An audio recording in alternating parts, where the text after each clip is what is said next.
اپنے گھر کو جنت کیسے بنائیں؟ بسم اللہ الرحمن الرحیم۔ ہمیں سے ہر شخص کی یہ خواہش ہے کہ اس کا گھر جنت نظیر ہو جائے، یعنی اسے وہ راحت ملے کہ جس کی وہ تمنا رکھتا ہے۔ اپنے گھر کو پرسکون بنانے کے لیے انسان بہت سارے کام کرتا ہے۔ گھر کی تعمیر میں توجہ کرتا ہے، گھر میں رکھے ہوئے فرنیچر، دیگر ساز و سامان، اس میں بہتر سے بہتر کی تلاش کرتا ہے۔ گھر کو خوبصورت بنانے کے لیے اس کے رنگ و روغن، اس کے قالین، صوفے، پردے اور اس طرح کی تمام چیزیں، ان کو وہ تلاش کرتا ہے، اور جو اسے چیز اچھی لگتی ہے وہ اپنے گھر کو سجانے کے لیے اسے استعمال کرتا ہے۔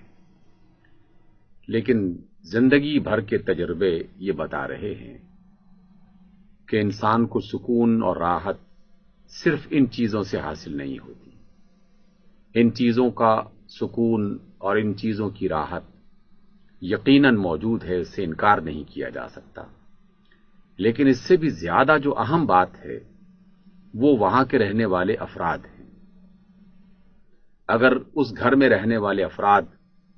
ایک دوسرے کے ساتھ وابستہ ہیں، ایک دوسرے کے غم گسار ہیں، ایک دوسرے کے ساتھ مل کر زندگی بسر کرتے ہیں، ان کے دکھ درد میں، ان کی خوشیوں میں شریک ہوتے ہیں، ہر کام میں حصہ دار بنتے ہیں، تو ایسا گھرانہ سب سے زیادہ خوشگوار گھرانہ ہوگا، اور اسی کو ہی جنت نظیر گھر کہا جا سکتا ہے۔ گھر کے افراد کو ایک بہتر تعلق اور ایک بہتر رشتہ قائم رکھنے کے لیے چند باتوں کا خیال رکھنا چاہیے۔ سب سے پہلی بات کہ گھر میں جو جتنا بڑا ہے اس کی عزت، اس کی تکریم، اس کا احترام اتنا ہی زیادہ ہونا چاہیے۔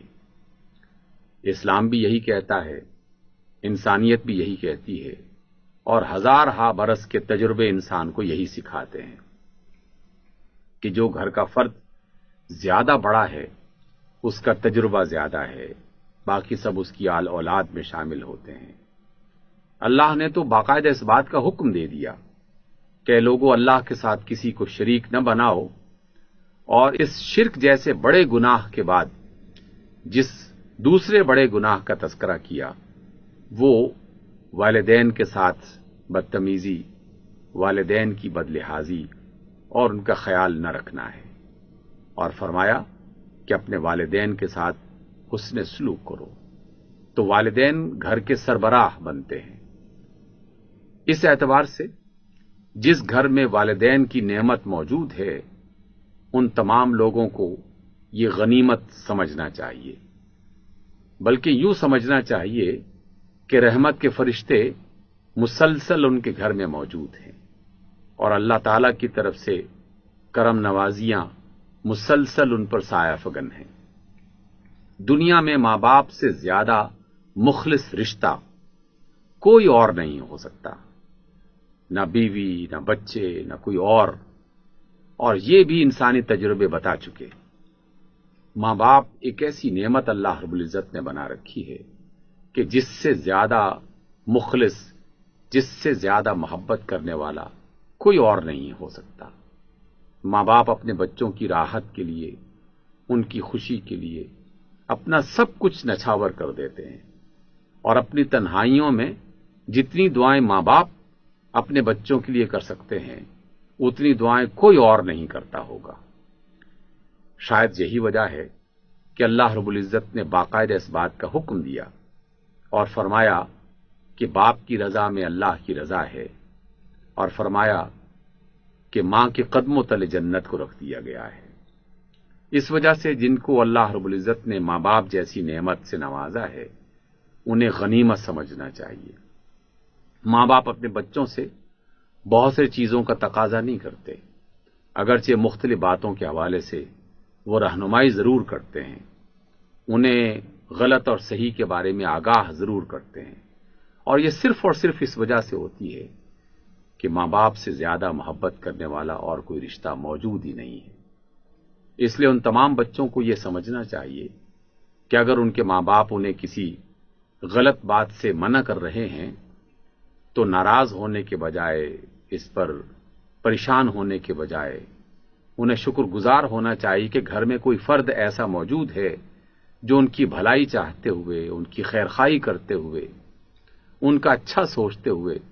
انہیں آنے والے نقصان سے بچانے کی کوشش کرتے ہیں۔ اس لیے یہ بہت بڑی نعمت ہے۔ اس وجہ سے جنہیں اللہ تعالیٰ نے یہ نعمت عطا کر رکھی ہے انہیں غنیمت سمجھنا چاہیے۔ رسول اللہ صلی اللہ علیہ وسلم نے ایک بار یوں ارشاد فرمایا کہ لوگوں، اپنے ماں باپ کی عزت کیا کرو، ان کا احترام کیا کرو، تاکہ تمہارے بچے وہ تمہاری عزت کریں اور تمہارا احترام کریں۔ گویا کہ یہ عمل اور رد عمل کو واضح کیا گیا کہ دنیا کا یہ قانون صرف مادی چیزوں کے ساتھ وابستہ نہیں ہے کہ ایک چیز اگر دیوار پر ماری جائے گی تو وہ واپس پلٹ کے آئے گی۔ یہ عمل کا رد عمل انسانی رویوں کے ساتھ بھی وابستہ ہے۔ آپ جو رویہ جس طرح کا اختیار کریں گے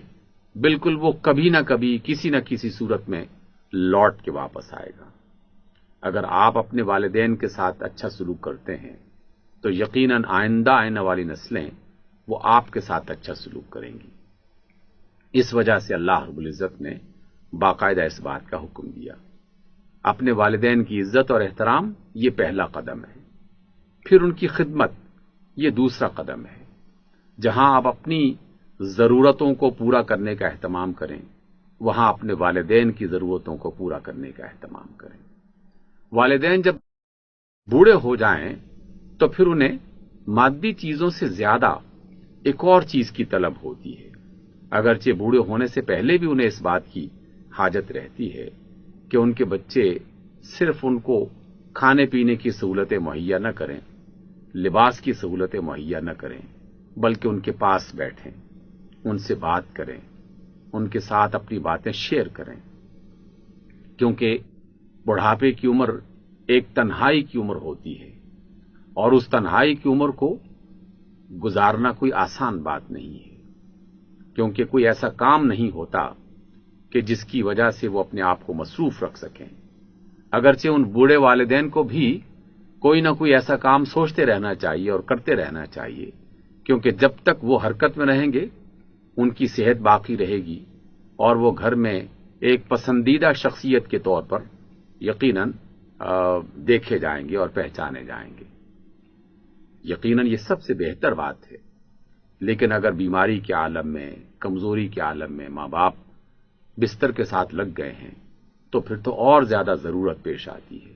کہ ان کے پاس کچھ وقت بیٹھا جائے، حالات پر بات کی جائے، خاندان کے بارے میں، گھر کے بارے میں، اللہ کے بارے میں، اللہ کی کتاب کے بارے میں، رسول اللہ صلی اللہ علیہ وسلم کی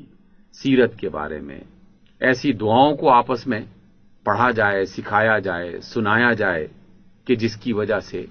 گھر کے اندر برکت بھی آئے گی اور ماں باپ کی ان کے لیے بھی بہتر ہوگا اور ماں باپ کے بچوں کے لیے بھی بہتر ہوگا۔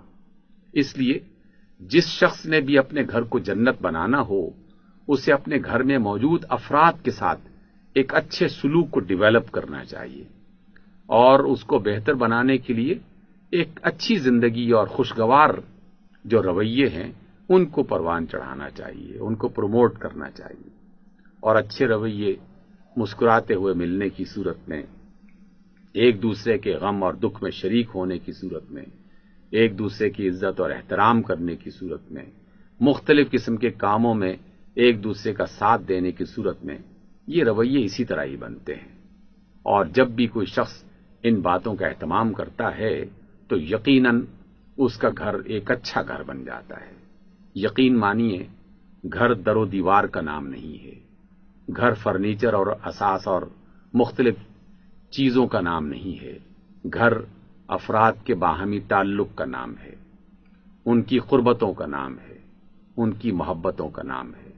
اگر یہ قربتیں موجود ہیں، محبتیں موجود ہیں، ایک دوسرے کا خیال موجود ہے،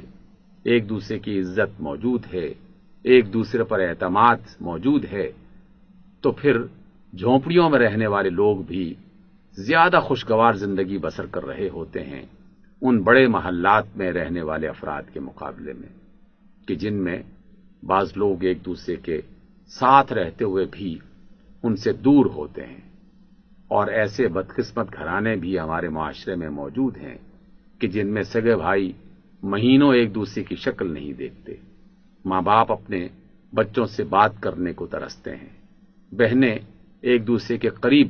بیٹھنے کو پسند نہیں کرتی۔ یہ گھرانہ کوئی اچھا گھرانہ نہیں ہے۔ اللہ رب العزت نے جہاں ہمیں نماز کا حکم دیا ہے، روزے کا حکم دیا ہے، تلاوت قرآن کا حکم دیا ہے، اسی طریقے سے اپنی دنیا میں موجود گھریلو جو رشتے ہیں ان کو بہتر بنانے اور ان کو اچھا رکھنے کا حکم دیا ہے۔ جو شخص اپنے رشتوں کا خیال نہیں رکھتا وہ ایسا ہی ہے کہ جیسے وہ نماز ادا نہیں کر رہا، جیسے وہ روزہ فرض ہو چکا لیکن روزہ نہیں رکھ رہا۔ جس طرح اللہ تعالیٰ ان عبادات کے نہ کرنے سے ناراض ہوتا ہے، اس سے کہیں زیادہ اللہ تعالیٰ رشتوں کا خیال نہ رکھنے والے لوگوں سے ناراض ہوتا ہے۔ اپنے اللہ کو راضی کرنا چاہتے ہیں تو رمضان کی ان بابرکت ساعتوں میں، ان کے دن اور ان کی راتیں، اس میں ان باتوں پر غور کرنے کے لیے کوشش کیجیے اور صرف کیجیے، اور سوچئے کہ کہیں آپ کے کسی رویے سے آپ کے کسی گھر کو کوئی تکلیف تو نہیں پہنچ رہی، اور آپ کے کسی رویے سے آپ کے گھر میں کوئی خرابی تو نہیں پیدا ہو رہی۔ آئیے اپنے گھر کو جنت بنائیں، اپنے اللہ کو بھی راضی کریں اور اپنی دنیا کو بھی بہتر بنانے کی کوشش کریں۔